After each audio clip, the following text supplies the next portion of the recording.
তপ্ত মরুভূমির মাঝে এক চিলতে মরুদ্যান। সেখানে থাকতো একটি মা হাঁস আর তার 3টি ছোট্ট ছানা। একদিন মা হাঁসটি এক মুঠো গমের দানা খুঁজে পেল।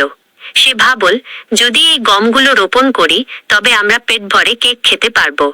সাহায্যের আবেদন ও উপহাস।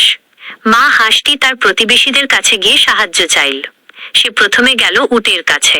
উট হেসে কুটিপাটি হয়ে বলল, মরুভূমিতে কি কখনো গম চাষ হয়? পাগলামি করো না। এরপর সে গেল পাখির কাছে। পাখি আকাশ থেকে উড়ে এসে বলল, এই রোদে চাষ করা অসম্ভব, আমি আমার ডানা নষ্ট করতে পারবো না। শেষে সে সাপকে অনুরোধ করল। সাপ ফোঁস করে হেসে বলল, বালুর নিচে আমি গর্ত করি থাকার জন্য, চাষ করার জন্য নয়। সবাই তাকে নিয়ে ঠাট্টা করল আর বলল, মরুভূমিতে কখনো চাষ হয় না। কঠোর পরিশ্রম ও সাফল্য।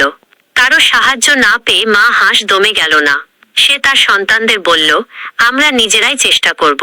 মা হাঁস আর ছানারা মিলে তপ্ত বালু খুঁড়ল। অনেক দূর থেকে ঠোঁটে করে জল এনে চারাগুলোতে দিল।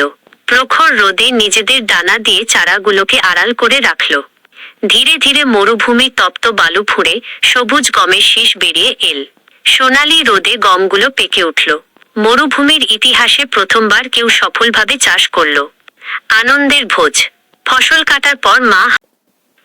পরের পর্বে কি ঘটতে চলেছে তা জানতে এখনই সাবস্ক্রাইব করে নাও, ভিডিওতে একটা লাইক দাও আর কমেন্ট করে জানাও মা হাঁসের এই পরিশ্রম তোমাদের কেমন লেগেছে। পরের পর্ব নিয়ে খুব শিগগিরই আসছি আমি, ততক্ষণ সাথেই থাকো ছোট বন্ধুরা।